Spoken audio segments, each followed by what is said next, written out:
हम बात करें नंबर 3 की, जो कि सिंपल हार्मोनिक मोशन। बेसिकली ये चैप्टर बेस्ड होगा हमारे पास ऑसिलेशंस के ऊपर। ठीक है, ये मतलब TLDR है आपके पास, ऑसिलेशंस। इसके अंदर क्या होता है, फोर्स होगी और क्या होगा? इसके अंदर एक्सेलरेशन होगी और डिस्प्लेसमेंट होगा। कभी भी हम किसी भी मास की, हम ये किसी भी ऑब्जेक्ट की, मास ही सही है चलो, हम उसकी टू एंड फ्रो ऑसिलेशन की बात करते हैं ना, अराउंड अ मीन पोजीशन या about a mean position. Let's say अगर मेरे पास ये मीन पोजीशन है, ठीक है, ये मीन पोजीशन तो अगर ऑसिलेशन, अगर हम सिर्फ पेंडुलम की बात करें तो मीन पोजीशन तो मेरे ख्याल से उसकी बीच वाली होती है। ज़रूरी नहीं है, ज़रूरी नहीं है, वो डिपेंड करता है आप इसको कहाँ से जज कर रहे हो। ठीक है, तो अगर आप इसको इधर से जज कर रहे हो तो आप इसको अपनी मीन या स्टार्टिंग पोजीशन कंसिडर करोगे। सही है कि यहाँ पे जब ये वापस आएगा तो फिर मेरे पास एक पूरा जो है वो लूप कंप्लीट होगा इसका। ठीक है, लेकिन अगर तुम इसको यहाँ मिडिल से कंसिडर कर रहे हो, अगर मिडिल से कर रहे हो तो पहले तुम एज्यूम कर रहे हो ये वहाँ जाएगा, फिर तुम हम्म। एज्यूम कर रहे हो ये वहाँ वापस जाएगा, और फिर जब ये इधर वापस आएगा पेंडुलम घूम के, तो ये तुम अपने मीन पोजीशन पे वापस आएगा। तो ये डिपेंड करता है कि आप इसको रिलीज कहाँ से कर रहे हो। ठीक है, ये चीज़ वेरी करेगी। हमें जो इसके बारे में पता होना चाहिए वो ये है कि इट इज़ दी, कि एक्चुअली ऑसिलेशन है क्या, सिंपल हार्मोनिक मोशन है क्या। तो it is the to and fro motion, to and fro motion की जगह ज़्यादा बेहतर वर्ड हम ऑसिलेशन यूज़ करें। ऑसिलेशन, क्योंकि उससे दिमाग में आ जाता है एग्जैक्टली कि हम भाई बात। आपसे एक रिक्वेस्ट है, मतलब कि मैंने पिछले चैप्टर्स में नहीं बोला, लेकिन अब इस चैप्टर में ना वो पीछे वाला पार्ट बना रहा हूँ ना, तो उसके लिए ना यार जो डेफिनेशन इंपॉर्टेंट हो ना, या लिखने वाली हो या जो एग्जाम में टेस्ट करी जाती हो, उसके साथ स्टार बना दो यार। सारी जितनी मैं लिख रहा हूँ वो सारी टेस्ट की जाती हैं। मैं ओके। लिखता ही नहीं हूँ जो कि टेस्ट ना की जाती हैं। तो अगर मैं कोई सही। डेफिनेशन लिख रहा हूँ तो मैं समझो वो इम्पोर्टेंट ही है। मैं इसके सही। अलावा एक्स्ट्रा चीज़ लिखता नहीं हूँ ना पढ़ाता हूँ। अच्छा नहीं ओके। होता तो मैं लाइक वर्बली एक्सप्लेन कर देता हूँ, लिखता स्पेसिफिकली नहीं हूँ नोट्स में, वरना नोट सही। ज़ाहिर है वैसे ही ज़्यादा हो रहे होता है। It is a to and fro oscillation. To and fro का मतलब तो मस्त समझते हो ना, towards and like forward and backward in short. बिल्कुल। सही है, oscillation about a mean position, about mean position such that such that acceleration is always directed, is always directed towards the mean position, towards the mean position। अच्छा, मैं इससे पहले कि इसकी definition आगे कंटिन्यू करूं और भी है, लेकिन मैं एक बात समझाना चाहता हूँ कि अगर हम अज्यूम कर रहे हैं मिडिल में हमारे पास है, ठीक है, मेन पोजीशन, ये ऑब्जेक्ट अगर यहाँ जाता है, सही है, मूव करके ये यहाँ पे मूव करता है, इसकी एक्सेलरेशन किस डायरेक्शन में होगी? As I said, towards the mean position होगी, ये इसकी डायरेक्शन बिल्कुल। एक्सेलरेशन है। क्यों? क्योंकि देखो अगर डायरेक्शन अपवर्ड होती है एक्सेलरेशन की, अगर मेरी एक्सेलरेशन की डायरेक्शन अपवर्ड होती तो मेरे पास मसला क्या होता है, ये ऑब्जेक्ट तो कभी वापस आता ही नहीं, ये तो ऊपर जाता रहता हम्म। जाता रहता जाता ही रहता। कोई ना कोई फोर्स है जिसकी वजह से, कोई ना कोई स्पेसिफिक ऑपोजिट डायरेक्शन में एक्सेलरेशन है जिसकी वजह से ये नीचे आ रहा है वापस। वही बात है, हम जब बॉल के लिए पढ़ते थे कि एक बॉल को हमने ऊपर थ्रो किया है हवा में, तो बहुत सारे बच्चे कहते हैं उसकी एक्सेलरेशन अपवर्ड्स है। नहीं, दैट इज रॉन्ग। अगर ऐसा होता तो बॉल तो हवा में ऊपर जाती रहती वापस ही नहीं आती। बट इन रियलिटी होता क्या है, the acceleration due to gravity is actually downwards, जिसकी वजह से वो ऊपर जाके एक स्पेसिफिक हाइट गेन करके वो फिर नीचे ही आता है। यहाँ पे भी यही होता है, the acceleration is actually towards the mean position। Similarly ये ऑब्जेक्ट यहाँ पे वापस आएगा अपनी mean position पे, ड्यू टू द मोमेंटम क्या होगा, ये वापस कैरी फॉरवर्ड करेगा उस डायरेक्शन में। सही है, उस डायरेक्शन में चला गया, लेकिन वहां पे जाके भी तो एक सर्टेन पॉइंट पे आके वापस आना है। इसका मतलब एक्सेलरेशन कहाँ थी? एक्सेलरेशन मेन पोजीशन की साइड पे थी। ये इसका मतलब है। ये बात समझ आ रही है? हम्म। तो the acceleration is always directed towards the mean position, and the magnitude of acceleration and the magnitude of acceleration is proportional to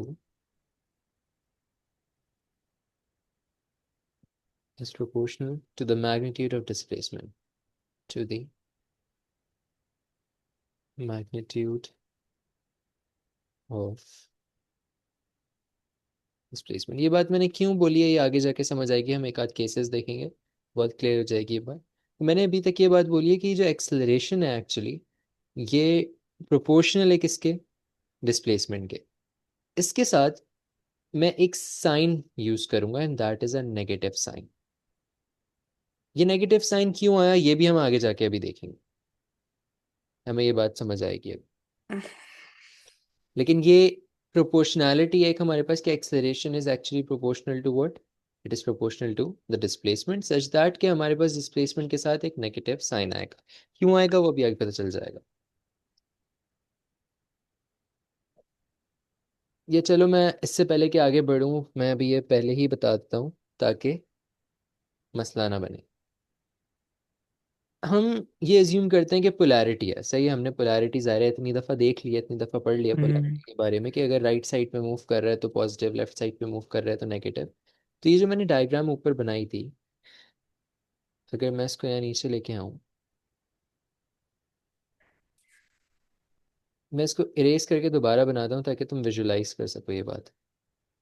मैं ये कह रहा हूँ कि जब ऑब्जेक्ट ये राइट पे जा रहा है, सही है, ऊपर की तरफ मूव कर रहा है, यहाँ पे आ रहा है, एक सर्टेन डिस्टेंस कवर कर रहा है, ऐसा ही है। बिल्कुल। क्या मैं इसको पॉजिटिव एक्स कह सकता हूँ? अगर मैं हम्म। डिस्प्लेसमेंट की बात कर रहा हूँ तो जाहिर है मुझे स्ट्रेट लाइन कंसिडर करनी चाहिए यहाँ पे। तो मैं क्या कह सकता हूँ कि यहाँ तक की जो डिस्प्लेसमेंट कवर किया है ये पॉजिटिव एक्स नॉट है, एक्स नॉट। अच्छा, एक्स नॉट का क्या मतलब है, हम ये बात एएस में भी देख चुके हैं, ये एक प्रिंसिपल वैल्यू होती है या फिर मैक्सिमम वैल्यू होती है। सही है, ओरिजिनल वैल्यू, मैक्सिमम वैल्यू। हम यहाँ पे ए टू के अंदर जितनी दफ़ा हम एक्स नॉट या किसी भी चीज़ के लिए ए नॉट यूज़ कर रहा हूँ, सी नॉट यूज़ कर रहा हूँ, इनकी मैक्सिमम वैल्यू रिप्रेजेंट कर रही होगी। सही है। तो अगर मैं एक्स सही है। कह रहा हूँ मतलब मैक्सिमम डिस्प्लेसमेंट, क्योंकि इससे ज़्यादा ऊपर तो नहीं जाएगा ना ये, हम्म। इससे ज़्यादा ऊपर जाता तो वहां पे मेरे पास एक्स नॉट रीच करता। सही है, तो ये इसकी मैक्सिमम डिस्प्लेसमेंट है। तो अगर मैं बोल रहा हूँ राइट साइड पे ये क्या है मेरे पास, पॉजिटिव, ठीक है, एक बात मैंने ये बोली, तो लेफ्ट साइड पे क्या होना चाहिए मेरे पास। अगर लेफ्ट साइड पे ये मूव किया था ये ऑब्जेक्ट, जब पहले ये यहाँ गया है, फिर ये ऑब्जेक्ट उसके बाद वहाँ गया है, इसकी डायग्राम बेहतर बनाता हूँ। हम्म, ये ऑब्जेक्ट जब यहाँ पे आया है वापस, तो जाहिर है जब ये लेफ्ट साइड पे मूव किया था ये ऑब्जेक्ट ऊपर की साइड पे, तो ये नेगेटिव एक्स नॉट होना चाहिए। पोलैरिटी कंसिडर कर रहा हूँ, अगर राइट साइड पे मूव किया था तो positive x not, left side पे मूव किया था तो नेगेटिव एक्स नॉट। ये बाय द वे ये एक्स जो है हम्म। मेरे पास क्या रिप्रेजेंट कर रहा है, डिस्प्लेसमेंट रिप्रेजेंट कर रहा है। अभी सही है। अगर तो ये बात तो समझ आती है, लेकिन एक बात मैंने और बोली थी, और वो बात मैंने ये बोली थी कि जब अगर ये पॉजिटिव एक्स नॉट है तो है, लेकिन जब ये ऑब्जेक्ट इस डायरेक्शन में राइट साइड पे मूव कर रहा है, इसकी एक्सेलरेशन किस डायरेक्शन में होगी, टुवर्ड्स द मीन पोजिशन। ऐसा ही है। सही है। इससे मुझे क्या पता चलता है, या चलो मैं ए नॉट नहीं डालता यहाँ पे, इससे मुझे क्या पता चलता है, इससे मुझे ये पता चलता है कि मेरा एक्स नॉट जो है, मतलब डिस्प्लेसमेंट जो है वो किस डायरेक्शन में कवर हुआ है, टू द तो राइट। डिस्प्लेसमेंट तो कहीं भी हो सकता है, ये एक्स नॉट का क्या स्पेसिफिक मतलब होता है? देखो, बात ये है कि मैं कोई भी वैल्यू ले सकता हूँ ना, इसने कोई सर्टेन डिस्टेंस कवर किया है, ठीक है। हम्म। लेट्स से मैं कह रहा हूँ इसने 4 मीटर्स कवर किया है, समझ रहे हो, डिस्प्लेसमेंट में। अब 4 मीटर से ज्यादा 5 मीटर तो ये कवर नहीं कर सकता ना, अगर पेंडुलम क्यों? के अंदर, भाई मतलब एक स्पेसिफिक हाइट तक ही जाता है ना पेंडुलम। बिल्कुल बिल्कुल। कहने का मकसद है कि उसके रोटेशन जो है वो, जो मूवमेंट है उसकी, ऑसिलेशन तो एक सर्टेन हाइट तक जा रही है, हर पेंडुलम की डिफरेंट होती है। तो इस वजह से मैं ये नहीं कह सकता कि 4 ही मेरे पास हमेशा मैक्सिमम होगी। तो हम क्या यूज करते हैं भाई, एक्स नॉट होगी, हर पेंडुलम की डिफरेंट है, यानी कि एक्स डिस्प्लेसमेंट के लिए यूज कर रहे हैं, हर पेंडुलम के हिसाब से एक्स नॉट, मतलब हर पेंडुलम की मैक्सिमम डिस्प्लेसमेंट की बात कर रहे हैं कि राइट साइड पे जा रहा है तो अपनी मैक्सिमम डिस्प्लेसमेंट तक जा रहा है, बीट 4, बीट 16, बीट 32, डिपेंड करेगा। सही है, बस हम ज्यूम करें अपनी मैक्सिमम हाइट तक पहुंच गया, इससे ऊपर नहीं जा सकता ये। सही है, क्योंकि ज़ाहिर है वापस तो आना है इसने एक हाइट सर्टेन रीच करने के बाद। तो हम वो अज्यूम कर रहे हैं कि ये एक्स नॉट है। तो यहाँ से यहाँ तक कि डिस्प्लेसमेंट को हम बस कह रहे हैं 4 मीटर्स, जैसे मैंने एग्जांपल दी थी कि 4 मीटर्स यहाँ कवर कर रहा है। बात ये है कि towards the right side cover कर रहा है ना ये। हाँ या हम्म। ना? लेकिन अगर एक्सेलरेशन की बात करूँ तो एक्सेलरेशन किस डायरेक्शन में, टुवर्ड्स द सेंटर। अगर तुम एरोस का फर्क देखो तो उससे तुम्हें समझ आएगा कि दोनों के अंदर क्या चीज़ चेंज है। दोनों के अंदर एक ही चीज़ चेंज है और वो है डायरेक्शन। और जहां डायरेक्शन की बात आती है वहां पोलैरिटी कंसिडर करते हैं। अच्छा, सिमिलर बिल्कुल। कि मैंने दूसरी साइड बनाई है, इसको देखते हैं हम। लेकिन डायरेक्ट एक्सेलेरेशन टुवर्ड्स सेंटर किस क्यों है? एक्सेलेरेशन तो ऊपर जा रहे हैं ना, वो वापसी में देखो टुवर्ड्स सेंटर होगा ना। देखो, मैंने अभी अभी यही बात बोली थी कि मैं बॉल थ्रो करता हूँ ऊपर हवा में। ठीक है, एएस में हमने ये एग्जांपल पढ़ी थी। अगर बॉल के ऊपर मैं इसको थ्रो कर रहा हूँ, एक्सेलरेशन अपवर्ड है या डाउनवर्ड है? बॉल हवा में ऊपर जा रही है। हवा में ऊपर जा रही है, एक्सेलेरेशन ऊपर है। एक्सेलरेशन ऊपर है, ऐसा ही कह रहे हो तुम? तो ये बिल्कुल। बॉल नीचे क्यों आती है फिर? बॉल नीचे क्यों आती है जब ऊपर एक्सेलरेशन मैक्सिमम? ऊपर है, तो मैक्सिमम। बॉल तो ऊपर जाती रहनी चाहिए, ये रुकेगी क्यों? इसकी तो एक्सेलरेशन नहीं, ही। वो आपने बताया था, सॉरी, मैक्सिमम एक्सेलेरेशन तो हमेशा डाउनवर्ड सेट करती है। एक्सेलरेशन डाउनवर्ड एक्ट करती है, सही है, ड्यू टू ग्रेविटी हमारे पास एक्सेलरेशन क्या है? डाउनवर्ड एक्ट कर रही है। तो यहाँ पे भी यही सीन है ना, यहाँ पे भी यही सिनेरियो है हमारे पास कि ये भाई एक मैक्सिमम हाइट तक जा सकता है। अगर ये ना, अगर एक्सेलरेशन इस डायरेक्शन में होती, सच दैट कि इसके ऊपर एक्सेलरेशन यूं लग रही है, तो ये नीचे क्यों आता वापस? ये तो ऐसे बिल्कुल। करता ही रहता, करता ही रहता, करता ही रहता, एक सर्कल में मूव करना स्टार्ट कर देता। ये तो खैर तब होता है जब हम एक फोर्स प्रोवाइड कर रहे हैं, बट अगर फोर्स नहीं प्रोवाइड कर रहे तो इसकी एक्सेलरेशन क्या होती है? डाउनवर्ड, टुवर्ड्स द मीन, या टुवर्ड्स द मीन पोजिशन। सही ठीक है। है, अगर ऐसा नहीं होगा, अगर ये एक्सेलरेशन ऐसे होगी, तो ये ऑब्जेक्ट यहाँ से वापस नहीं आएगा। ये ऑब्जेक्ट तो आगे करके पूरा अपना एक सर्कुलर पाथ कंप्लीट कर लेगा। और ये अगेन ये कब होता है? जब मैं कोई फोर्स प्रोवाइड करूँ। अभी तो हम किसी फोर्स की बात ही नहीं कर रहे, अभी तो एक नॉर्मल पेंडुलम के ऑसिलेशन की बात कर रहे हैं, जो नेचुरली मूव कर रहा है। सही है, तो इसकी वजह से इसकी एक्सेलरेशन क्या है? इसी वजह से ये नीचे आएगा वापस। और मोमेंटम की वजह से इसको आगे लेके जाएगा, वहां पे से जाहिर है फिर भी एक्सेलरेशन नीचे लग रही होगी। अच्छा भारत, हम यहाँ पे देख रहे थे कि एक्सेलरेशन हमारे पास क्या होगी। हम कह रहे थे, हाँ, पोलैरिटी कंसिडर करते हुए मैं कह सकता हूँ एक्सेलरेशन मेरे पास नेगेटिव है, हाँ या ना? बिल्कुल। सही है। लेकिन जब मैं इधर जा रहा हूँ तो मैं कह रहा हूँ कि लेफ्ट पे सिंस मूव कर रहा हूँ, तो डिस्प्लेसमेंट मेरा नेगेटिव हो गया, जो -4, -5, मुझे नहीं पता कितना मैं कवर कर रहा हूँ, बट -10 लेट से कवर कर रहा हूँ, लेकिन नेगेटिव कवर कर रहा हूँ। क्यों? क्योंकि मैं सही। लेफ्ट साइड पे जा रहा हूँ। बट एक्सेलरेशन किस डायरेक्शन में? एक्सेलरेशन इस डाउन। डायरेक्शन में, राइट साइड पे। राइट साइड पे। सच दैट कि इसके साथ साइन क्या आएगा? क्योंकि पोलैरिटी की वजह से पॉजिटिव। पॉजिटिव।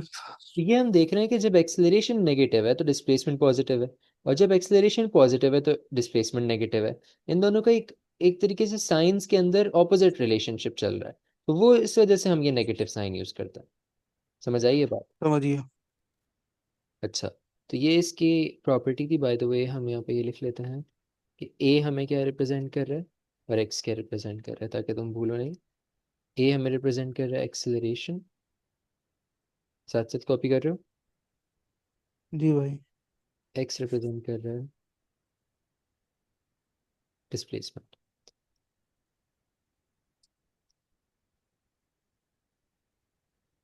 सो हमने इस बात से क्या सीखा?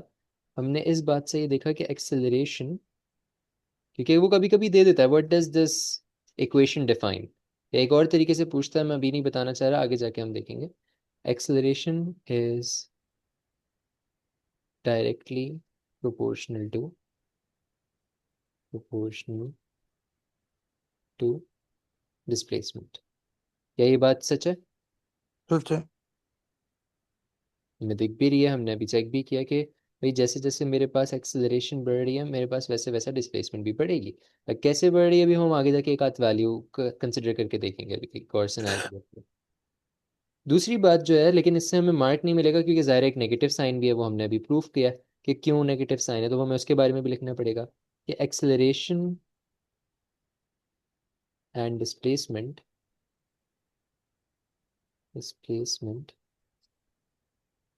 आर ऑलवेज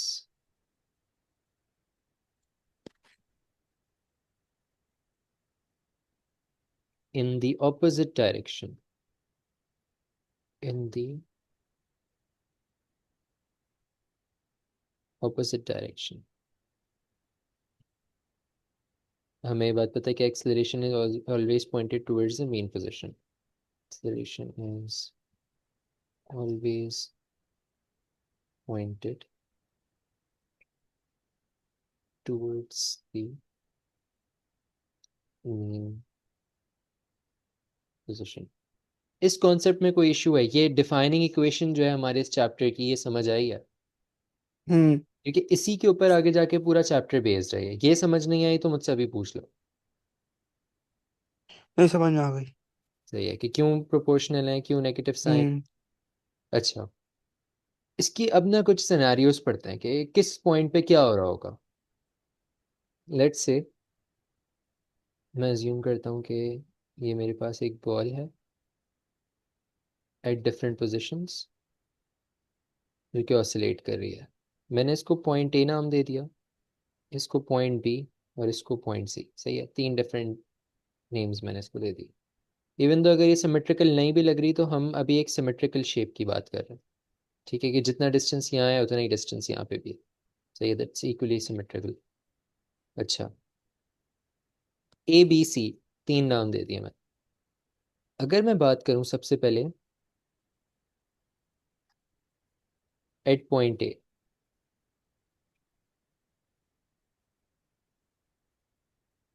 डिस्प्लेसमेंट क्या है मेरे पास अगर मैं ए की बात करूं। ठीक है, इसको मीन कंसिडर कर लो तुम इस क्वेश्चन के अंदर, इस एग्जांपल के अंदर मीन पोजीशन जो है ना बी को कंसिडर कर लो। ठीक है, अगर मैं ए की तुमसे बात करूं तो डिस्प्लेसमेंट क्या है मेरे पास। चलो पोलैरिटी भी मैं तुम्हें बता। बी को मीन कंसिडर कर लें। हाँ, और ए की हम बात करें तो ए पॉइंट क्या है, मैक्सिमम डिस्प्लेसमेंट। Maximum displacement. सही है, तो हम ये बोल सकते हैं पॉइंट ए के ऊपर क्या होगा मेरे पास, नेगेटिव डिस्प्लेसमेंट। Maximum displacement. बिल्कुल, डिस्प्लेसमेंट इज मैक्सिमम। बस खास इस चीज़ का ख्याल रखना है कि हम बोलेंगे दैट पोलैरिटी। नेगेटिव। हाँ, नेगेटिव। सही है, इसका मतलब ये है कि हम नेगेटिव एक्स नॉट की बात कर रहे हैं। एक्स नॉट मैंने तुम्हें बता दिया।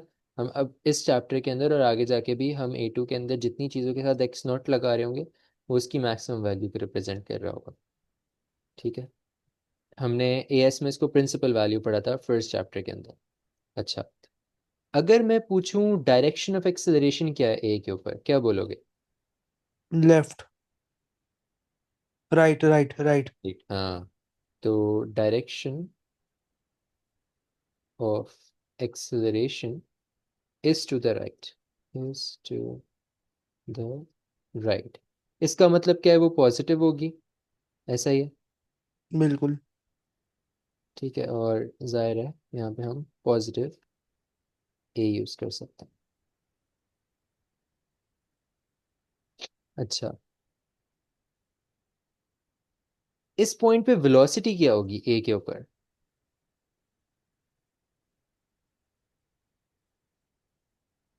जीरो। जीरो, क्यों। टर्निंग मैक्सिमम पॉइंट, डिस्प्लेसमेंट पे पहुंचो, टर्निंग पॉइंट है ना। टर्निंग पॉइंट है मेरा, क्योंकि जब यहाँ पे वेलोसिटी जीरो होगी उसके बाद तो टर्न करके वापस आ रहा होगा ये अपनी पोजीशन। बिल्कुल। सही है, तो velocity at A is zero. अच्छा, बी पॉइंट का इसी तरह तुम मुझे सब कुछ बताओगे, एट पॉइंट बी क्या हो रहा होगा। डिस्प्लेसमेंट चलो पहले मैं मिनिमम एक जीरो। बात अगर मैं ये कहना चाहूँ, अगर ये अभी तो ए से पहले ये तो बी से ए चला गया था, सही है। अगर अभी रिटर्न कर रहा है, सही है, फ्रॉम बी टू ए क्या हो रहा होगा, फ्रॉम, या sorry from A to B क्या हो रहा होगा, ए टू बी क्या हो रहा होगा। एक्सेलरेट।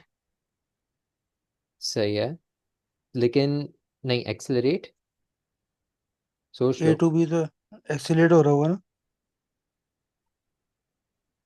डिस्प्लेसमेंट क्या हो रहा है, डिक्रीज। डिसेलरेट हो रहा है क्या। एक्सेलरेशन भी कम होनी चाहिए।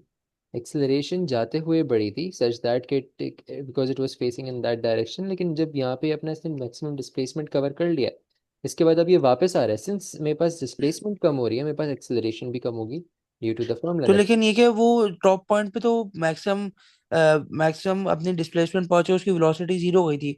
तो उसकी तो स्पीड बढ़ रही है, तो एक्सेलरेशन हो रही है ना। अगर वो ए से बी आ रहा है, ए से बी आ रहा है, तो वो जीरो से लेके स्पीड उसकी बढ़ रही है, उसकी वेलोसिटी बढ़ रही है। तो लेकिन लेकिन हम इस तरह नहीं सोचेंगे ना।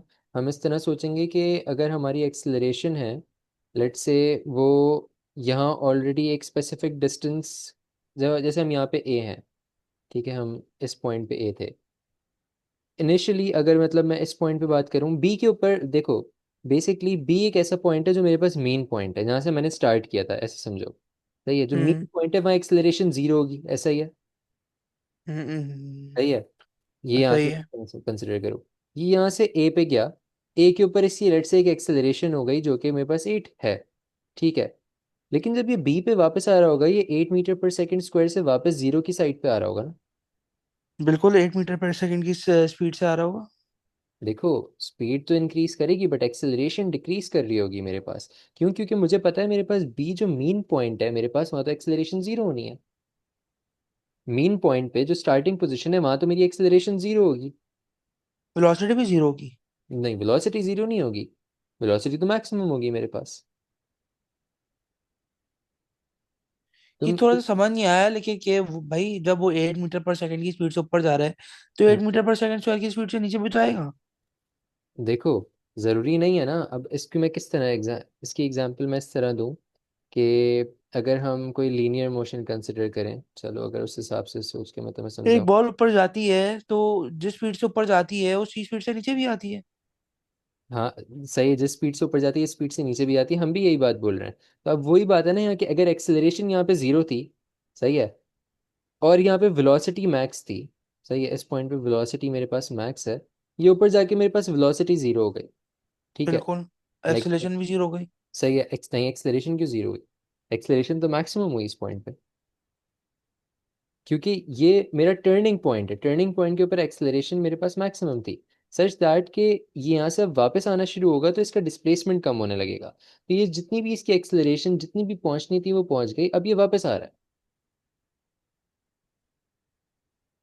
टर्निंग पॉइंट पे एक्सेलरेशन मैक्सिमम होती है, लेकिन ये तो क्या, तो वही वाली बात है ना, तो तो एक्सेलरेशन इसको कम थोड़ी हो रही है। इसको इस चीज से कंसिडर ना करो, इसको लीनियर मोशन वाले केस से कंसिडर ना करो, सही है, उससे कंपेयर ना करो। उससे बेहतर है कि इसको इसी तरह से सोचो कि यहाँ पे हमने जीरो से स्टार्ट किया था, तो ये एक्सेलरेशन मेरे पास जीरो है, ऐसा ही है। सही है। तो ये मीन पोजीशन है मेरे पास ये बिल्कुल सिमेट्रिकल तरीके से चलना चाहिए। जो मेरे पास यहाँ होगा वही मेरे पास सी पॉइंट पे भी होगा, ऐसा ही है, बिल्कुल। ठीक है। मैंने क्या कंसिडर किया, मैंने ये बोला कि ये क्या नाम है, पॉइंट ए पे जब ये गया तो वहां पे इसकी एक स्पेसिफिक डिस्प्लेसमेंट कवर हो गई, सही है, मैंने कहा मैक्सिमम बिल्कुल। डिस्प्लेसमेंट आ गई, ठीक है। अगर उसने एक डिस्प्लेसमेंट गई है तो एक्सेलरेशन जीरो से इंक्रीज करते करते कुछ करके एक्सेलरेशन लेट से 8 हुई होगी, ऐसा ही है। बिल्कुल। अगर ये ए से वापस बी पे आ रहा होगा, इसमें एक पेंडुलम में एक्सेलरेशन कांस्टेंट नहीं रहती क्या? नहीं, कांस्टेंट नहीं रहती, सही है। सही है, क्योंकि इंक्रीज और डिक्रीज करती रहेगी ना। अब ये एक्सेलरेशन यहाँ पे 8 हो गई, ठीक है, तो यहाँ पे डिस्प्लेसमेंट क्या है मेरे पास, नेगेटिव एक्स नॉट, ऐसे अज्यूम कर रहे हैं हम। तो ये यहाँ पे गई, यहाँ पे ये एक स्पेसिफिक मेरे पास एक्सेलरेशन आ गई, अब ये वापस आएगा अपनी ओरिजिनल पोजीशन पे। जब ये अपनी ओरिजिनल पोजीशन पे वापस आ रहा है, बी पे आ रहा है, फ्रॉम ए टू बी, तो बी पे तो मुझे पता है वापस से मेरे पास एक्सेलरेशन जीरो होनी चाहिए। जब वेलोसिटी मैक्सिमम है तो एक्सेलरेशन जीरो कैसे है? क्योंकि वेलोसिटी यहाँ कांस्टेंट हो जाती है। जब वेलोसिटी कांस्टेंट है तो चेंज इन वेलोसिटी क्या होगा? अगर चेंज इन वेलोसिटी नहीं है तो एक्सेलरेशन भी जीरो है। सही, समझ गया। यहाँ पे चेंज इन वेलोसिटी नहीं हो रही। समझ गया। उस पॉइंट पे क्या था, मेरे पास चेंज इन वेलोसिटी चल रहा था, क्योंकि वेलोसिटी करते करते करते करते जीरो तक जा रही थी। लेट्स से इस पॉइंट पे 2 है और उस पॉइंट पे जीरो है, या फिर इस पॉइंट पे 8 है, वहाँ पे जीरो है, तो क्या नाम है, मेरे पास 8 - 0 के मतलब चेंज निकल के आ रहा था। ये बात समझ आ रही है? समझ गया। तो चेंज इन वेलोसिटी नहीं होगी तो मेरे पास एक्सेलरेशन भी जीरो होगी। बहुत सिमेट्रिकल तरीके से चलना है। मुझे पता है तुम क्यों कंफ्यूज हो रहे हो, तुम कंफ्यूज हो रहे हो उस लीनियर मोशन वाली की वजह से, सही है, क्योंकि उसमें हमने वो बिल्कुल। मामला देखे थे। लेकिन पेंडुलम में हमारे पास ऑसिलेशंस के अंदर हमारे पास कंपैरेटिवली एक कह सकते हो कि सिमेट्रिकल केस चल रहा होता है। तो हमने स्टार्ट किया था कि हमारे पास एक्सेलरेशन जीरो है, क्योंकि हम मेन पोजिशन से स्टार्ट कर रहे हैं, हमने इसको लेबल किया, ये मेरे पास क्या है, मेन पोजिशन, ठीक है। और यहाँ पे मेरे पास एक्सेलरेशन क्या है, जीरो। ये पहले बी से ए गया सच दैट कि इसकी डिस्प्लेसमेंट नेगेटिव एक्स नॉट हो गई और एक सर्टेन इसने एक्सेलरेशन गेन कर ली, ठीक है, ए। अब ये एक्सेलरेशन वापस, सिंस ये वापस अपनी बी वाले पोजीशन पे आएगा तो क्या होगा कि जितनी इसने ये गेन की थी ये लूज होगी, सही है, इसने जितनी एक्सेलरेशन गेन की है ताकि वापस जीरो हो सके, ठीक है। तो हम इसके बारे में यही बात बोलेंगे कि क्या नाम है, जब फ्रॉम ए टू बी ये आ रहा होगा तो क्या होगा कि द मैग्नीट्यूड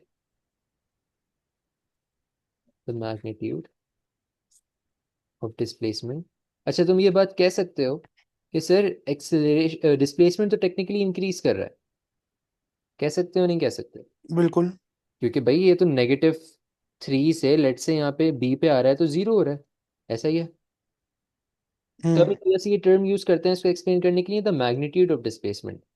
सही है, ताकि हम इस चीज में कंफ्यूज ही नहीं हो सके। हम तो अभी सही है। प्रोपोर्शनैलिटी बता रहे हैं ना इनकी, तो हम सिर्फ मैग्नीट्यूड का जिक्र करेंगे। The magnitude of displacement and acceleration decrease, and acceleration decrease. अच्छा, ए पे था, ए से, अच्छा ए पे जाहिर है हमारे पास ये पोजीशन इस तरह थी, ये पॉजिटिव ए था इस वजह से ये वापस आया है, अपनी मीन पोजीशन पे आ गया। मीन पोजीशन पे आया है तो यहाँ पे इसकी वेलोसिटी मैक्सिमम है। इसको एक ऐसा पॉइंट समझो कि अगर देखो यहाँ पे वेलोसिटी जीरो होती तो ये ऑब्जेक्ट आगे क्यों जाता, बी से सी बिल्कुल। जाता पेंडुलम। इसका मतलब यहाँ पे इतनी ज्यादा वेलोसिटी है कि इसको मोमेंटम कैरी करवा रहा है सी तक, ऐसा ही है। तो ये मेरे पास एक मैक्सिमम वेलोसिटी वाला पॉइंट है। सही है।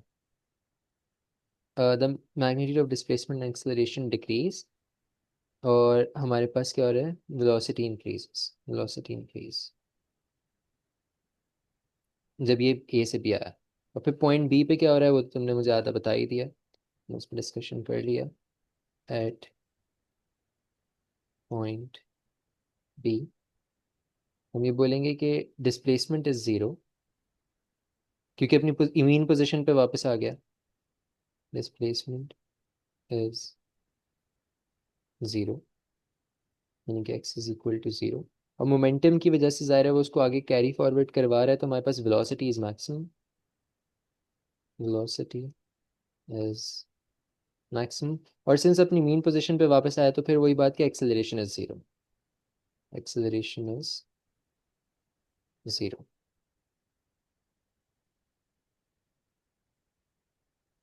बात यही समझने की है कि हमारे पास क्या है, हमारे पास ये कौन सा सिनारियो है, हमारे पास ये सिनारियो है मीन पोजीशन वाला। जो मीन पोजीशन की प्रॉपर्टीज हैं वही अप्लाई होंगी। सही है। अच्छा, फिर बी से सी जा रहा होगा तो क्या होगा? एक्सीलरेशन बढ़ रही होगी, वेलोसिटी कम हो रही होगी, डिस्प्लेसमेंट मैक्सिमम हो रहा होगा। बिल्कुल। तो हम इसके बारे में यही बात लिखेंगे, from B to C the magnitude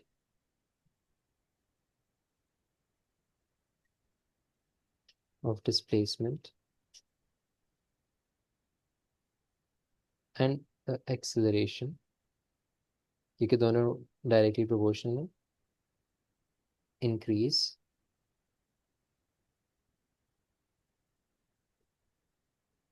and velocity decrease.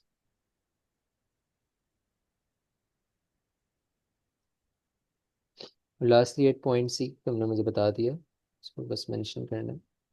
Eight point सी मेरे पास क्या है, पॉइंट सी मेरे पास ये है कि डिस्प्लेसमेंट मेरे पास मैक्सिमम हो जाएगा, डिस्प्लेसमेंट इज मैक्सिमम। बात ये है कि पॉइंट ए पे भी मैक्सिमम था, लेकिन अब क्या है मेरे पास, अगर मेरे पास पॉइंट ए पे नेगेटिव था वो यहाँ मैक्सिमम, पे पॉजिटिव होगा। यहाँ पे डायरेक्शन पॉजिटिव होगा। चेंज। बिल्कुल। डिस्प्लेसमेंट इज मैक्सिमम, मतलब यहाँ पे क्या है मेरे पास पॉजिटिव है, यानी कि पॉजिटिव एक्स नॉट है। Similarly direction of acceleration, direction of acceleration is to the left, तो मैक्सिमम नेगेटिव, इसका मतलब नेगेटिव ये ना। अच्छा, मैंने फिर यही नोट लिखा था, यही नोट नहीं लिखा था।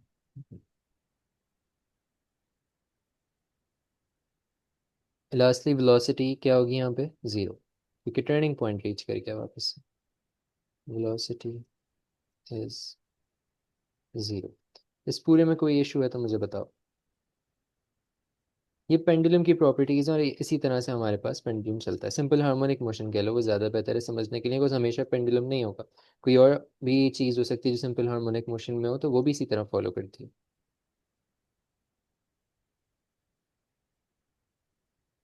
एक्स नोट, और ये नेगेटिव ये हो जाएगा यहाँ। कोई इशू? नहीं। ये तीनों केसेस समझ आ गए, ए बी और सी। समझ में आ गया।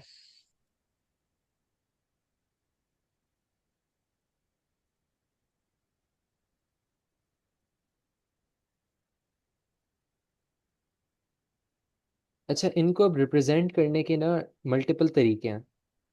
सही है। अब जाहिर है तुम्हें एग्जामिनर अगर बोलेगा तो इन द फॉर्म ऑफ ग्राफ बोलेगा। सही है, क्योंकि तुम्हें पता है A2 है, ग्राफ्स हमारे पास मल्टीपल आएंगे, बहुत ज़्यादा इनफैक्ट ग्राफ्स आएंगे कंपेयर टू AS। ये कॉपी कर लिया तो बताओ, मैं नीचे चलो। 1 मिनट।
हो गया कॉपी भाई। अच्छा, मैंने जैसे बोला कि हमें ग्राफ की फॉर्म में रिप्रेजेंट करना ए होगा। भाई 1 मिनट, मुझे 1 मिनट देना, बस 1 मिनट। जब तक एक्सेस बनाता हूँ।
हम्म।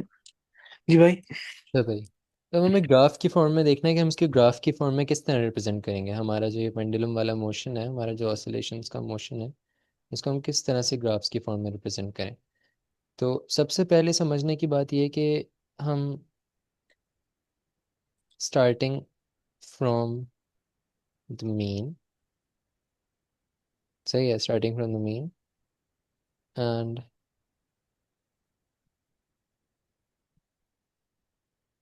Goes to positive side. सही है, मतलब पॉजिटिव डिस्प्लेसमेंट वाली साइड पे मूव कर रहा है। मतलब ये एक्चुअली ग्राफ किस साइड का है कि ये मीन से शुरू कर रहा है, मीन पोजीशन से, और ये यहाँ जा रहा है। ठीक है, इस पॉइंट से हम स्टार्ट कर रहे हैं। ये मतलब हमारा basically first half of the graph है जो हमें बनाना है, कि अगर ये यहाँ से मूव करेगा फिर उसके बाद पूरी जर्नी का हमें एक फुल मोशन बनाना है, सच दैट कि अपने मीन पोजीशन पे वापस आए। तो होगा क्या, जब मीन पोजीशन से स्टार्ट कर रहा है तो जीरो पे है, करते करते करते करते इसकी वैल्यू इंक्रीज करेगी सच दैट एक टर्निंग पॉइंट रीच करेगा। सही, जब ये यहाँ जाएगा फिर ये वापस आएगा इस पोजीशन पे, अगेन जीरो हो जाएगा। फिर क्या होगा, ये वापस ऊपर जाएगा, लेकिन अब क्या होगा, नेगेटिव एक्सिस के अंदर जाएगा। फिर वापस से क्या होगा, अपनी ओरिजिनल मेन पोजीशन पे वापस आएगा टर्निंग पॉइंट के बाद। ये हमने डिस्प्लेसमेंट का ग्राफ बनाया है। वैसे किस चीज़ का ग्राफ है, वैसे ये ओवरऑल शेप किस चीज़ को रिप्रेजेंट कर रही है। अपना साइन थीटा की ग्राफ। Sine theta. ये साइन थीटा का ग्राफ है। ठीक है, ये शेप पता होनी चाहिए। ये साइन थीटा का ग्राफ है। मतलब अगर मेरे पास ये वाली जर्नी जो मैंने बनाई है यहाँ पे ये रिप्रेजेंट करूँ तो इस तरह होगी। लेकिन अगर मैं ऑपोजिट कर दूँ, मतलब कि स्टार्ट तो मीन से करे, स्टार्ट फ्रॉम मीन, लेकिन क्या हो मेरे पास कि goes to negative, goes to negative side, यानी नेगेटिव डिस्प्लेसमेंट वाली साइड पे जा रहा है। तो फिर क्या होगा मेरे पास कि अगर ये मेरे पास लेट्स से ग्राफ, ये मेरे पास एक्स, ये मीन पोजीशन है, ये पहले नेगेटिव साइड पे जा रहा है। अगर पहले नेगेटिव साइड पे जा रहा है तो पहले मतलब नेगेटिव वाला एरिया कवर करेगा, फिर टर्निंग पॉइंट आएगा। सही है, अगर मतलब पहले मैं बताऊं, पहले नेगेटिव वाले रीजन में गया तो ये नेगेटिव वाला पार्ट आ गया, फिर वापस आया मीन पोजीशन पे, ये वापस मीन पोजीशन पे जाने वाला पार्ट आ गया, फिर ये आगे जाएगा पॉजिटिव रीजन में, उसका टर्निंग पॉइंट आएगा, फिर वापस जो है वापस अपनी ओरिजिनल पोजीशन पे आएगा, कुछ इस तरह। ऐसा ही है, हाँ या ना? हाँ सही है। ये किस चीज़ का ग्राफ है अब? इनसी ऑपोजिट ग्राफ है साइन थीटा के, तो इसको नेगेटिव बिल्कुल। साइन के लिए यूज करते हैं। ये नेगेटिव साइन थीटा का ग्राफ है, इसकी भी शेप पता होनी चाहिए। ठीक है। सिमिलरली हमारे पास अगर ग्राफ मीन पोजीशन से स्टार्ट ही ना हो, हमारे पास अगर ग्राफ हम कहें कि ऐसा ग्राफ ड्रॉ करो दैट स्टार्ट्स फ्रॉम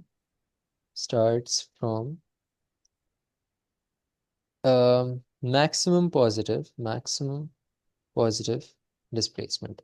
सही है, क्या मतलब कि मैं यहाँ से ग्राफ स्टार्ट करने को बोलूँ, ये मेरे पास मेन पोजीशन थी लेकिन मैं बोलूँ ग्राफ यहाँ से स्टार्ट करूँ, तो इनिशियली ही उसकी वैल्यू कुछ ना कुछ मौजूद है।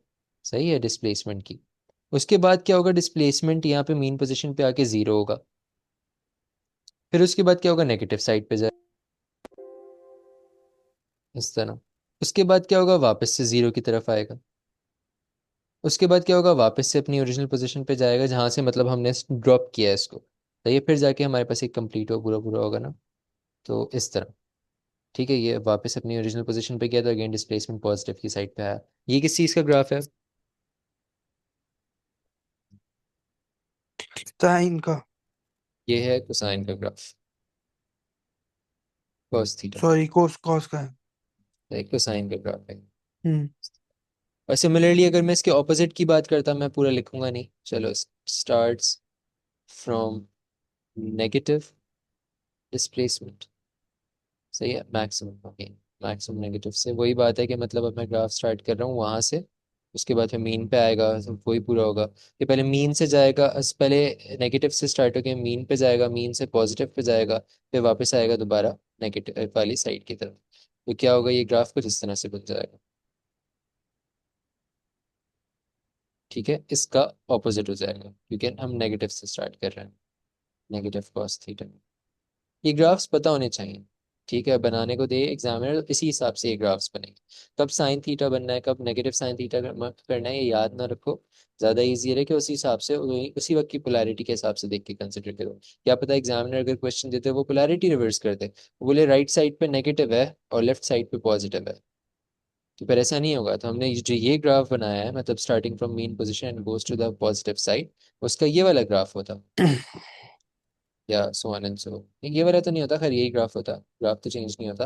बट कहने का मकसद फिर थोड़ा थोड़ा सा कॉन्सेप्चुअल चीज़ आ जाती कि वहाँ पे मतलब ये बात सोचनी पड़ती है तुम्हें कि अच्छा कौन सी साइड पे जा रहा है, क्या हो रहा है।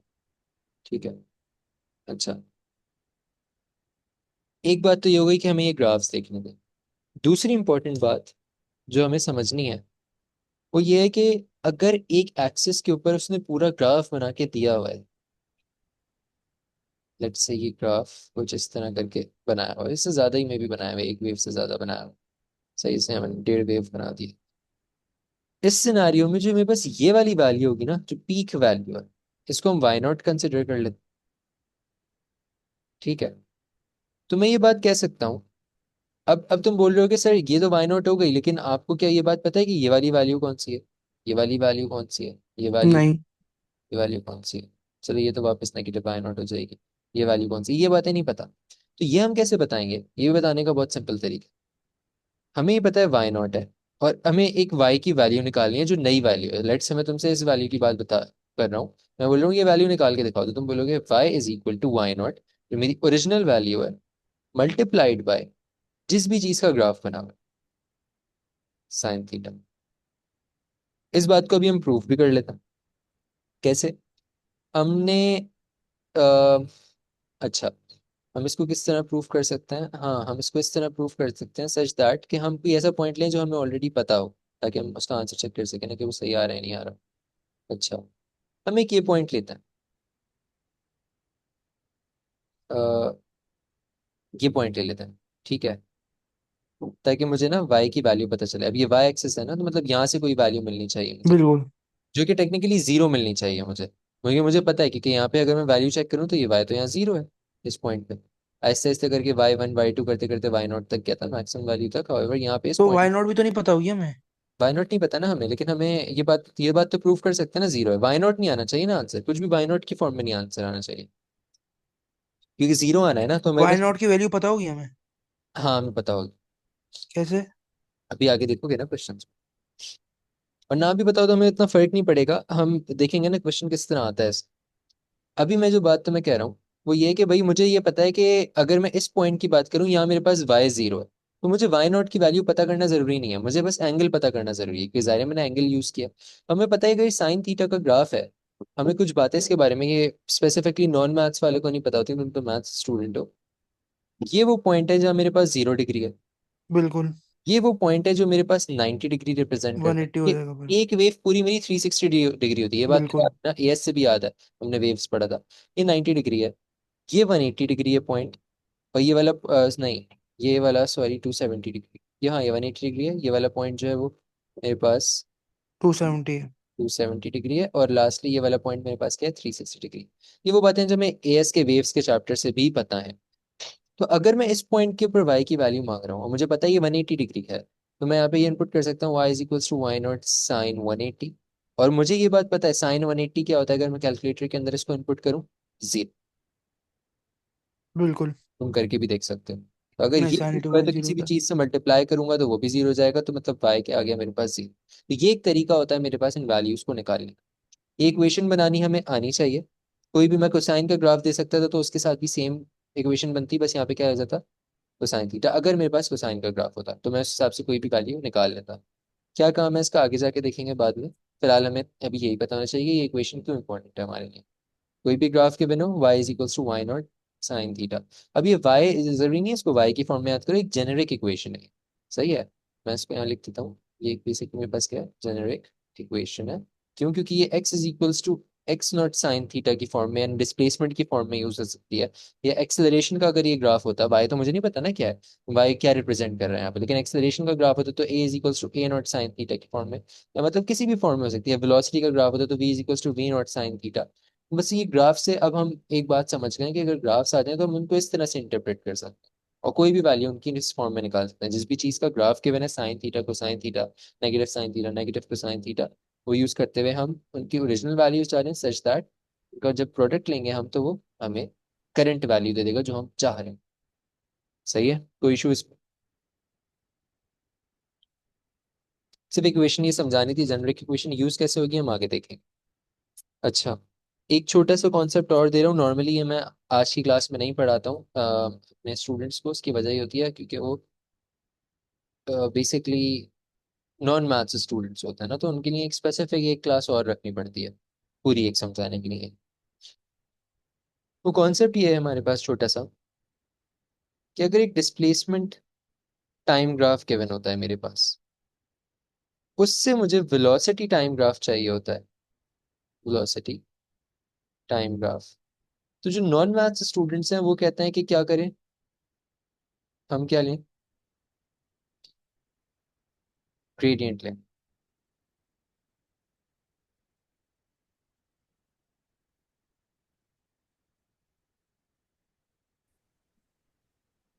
मैंने क्या कहा कि जो नॉन मैथ स्टूडेंट्स होते हैं उनको मेजोरिटी को ये पता होता है कि अगर डिस्प्लेसमेंट टाइम ग्राफ गिवन है मेरे पास, उसका मैं अगर ग्रेडियंट लूंगा तो मुझे वो वेलोसिटी टाइम ग्राफ दे देगा, ऐसा ही है। बिल्कुल।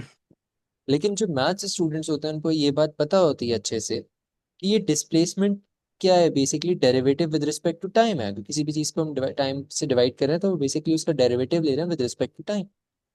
तो इसका मतलब बिल्कुल।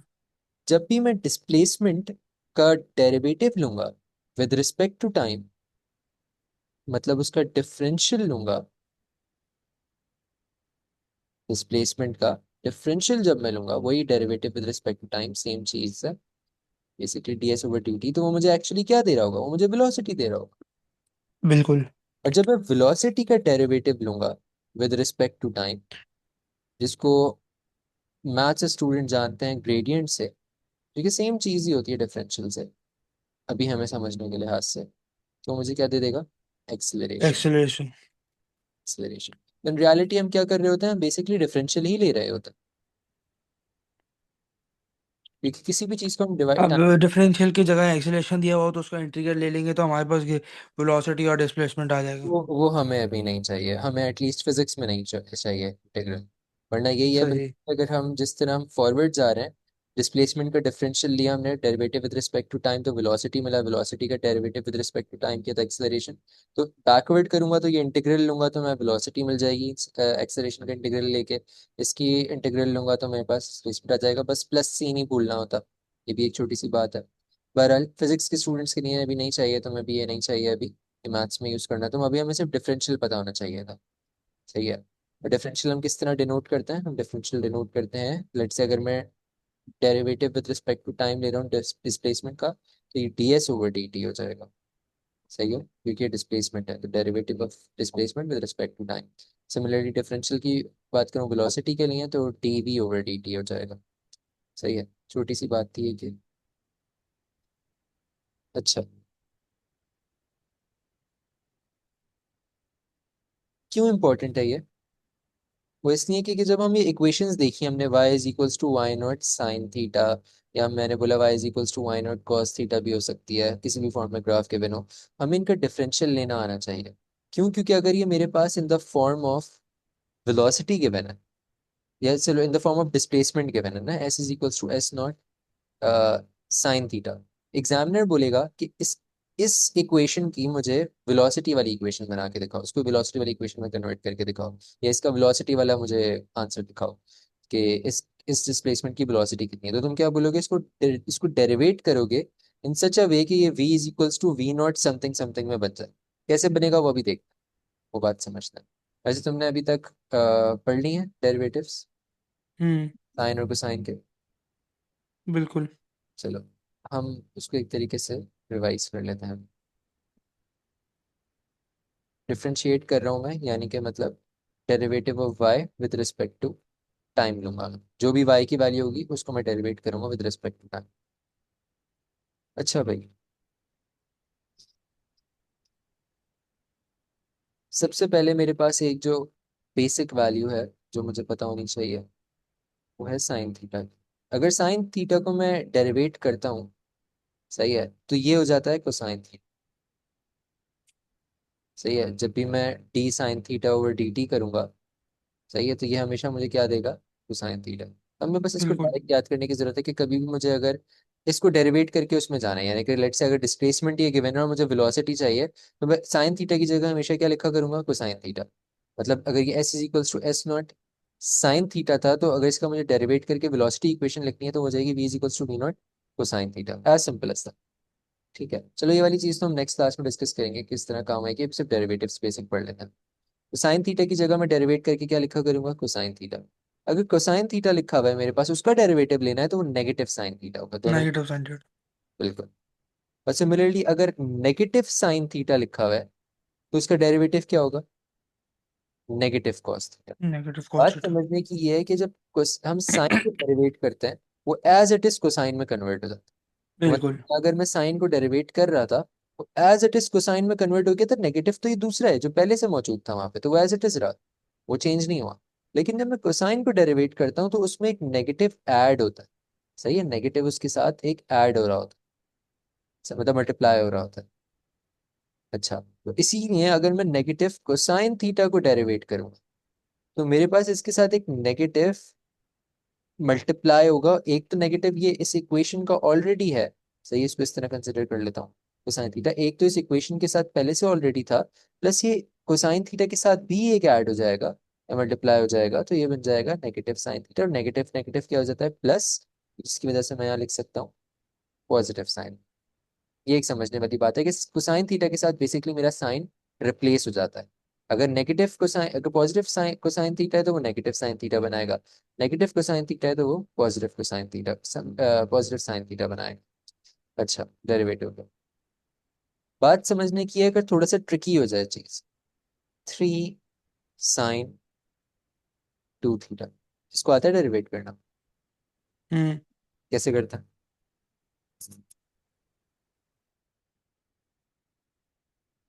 कैसे करते हैं भाई?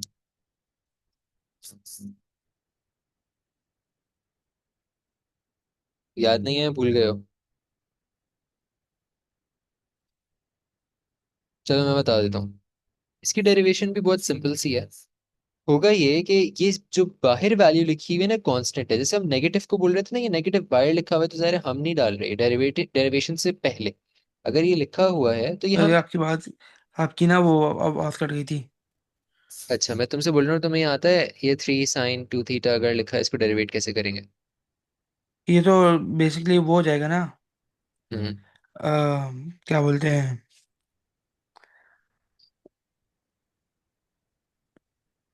6 cos 2 x 2 थीटा। हम्म। लेकिन समझ लो करते कैसे हैं ताकि कभी कंफ्यूज ना हो। ये तो समझ, वो तो खैर आप समझा दो, ये मुझे आता है। चलो सही है। ये 3 मेरे पास क्या है, कांस्टेंट है। जैसे मैंने बिल्कुल। नेगेटिव कांस्टेंट लेने को बोला था ना, ये 3 भी मेरे पास क्या है, कांस्टेंट है, तो मैं इसको चेंज नहीं करूंगा, मुझे बेसिकली ये करना है, इसको चेंज करना है। साइन थीटा 2 थीटा मेरे पास एज इट इज कन्वर्ट हो जाता है कोसाइन 2 थीटा में, जैसे हमने साइन थीटा को साइन थीटा की कन्वर्जन पढ़ी। बिल्कुल। बात सारी ये है कि इसके अंदर जो 2 है ना वो बाहर आके मल्टीप्लाई हो बाहर जाता आके मल्टीप्लाई हो जाता है। है, बिल्कुल। और 3 ऑलरेडी मौजूद था, 2 से मल्टीप्लाई होगा तो ये क्या हो जाएगा मेरे पास?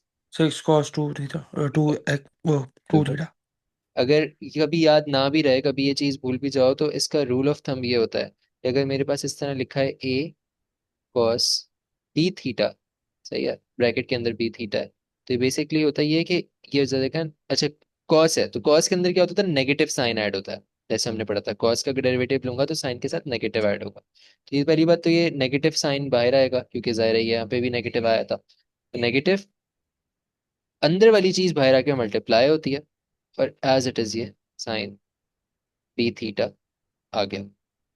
क्लियर है, इसमें कोई इशू? बिल्कुल क्लियर है। एक छोटा सा एक क्वेश्चन है, तुम करके दिखाओ, उस पर क्लास एंड कर दो। 20 sin पाई ऑफ टी, कैसे डेरिवेट करूंगा इसको? पाई से 20 को मल्टीप्लाई करा देंगे, बस कुछ और भाई वो यही। साइन का कॉस हो जाता है। बिल्कुल।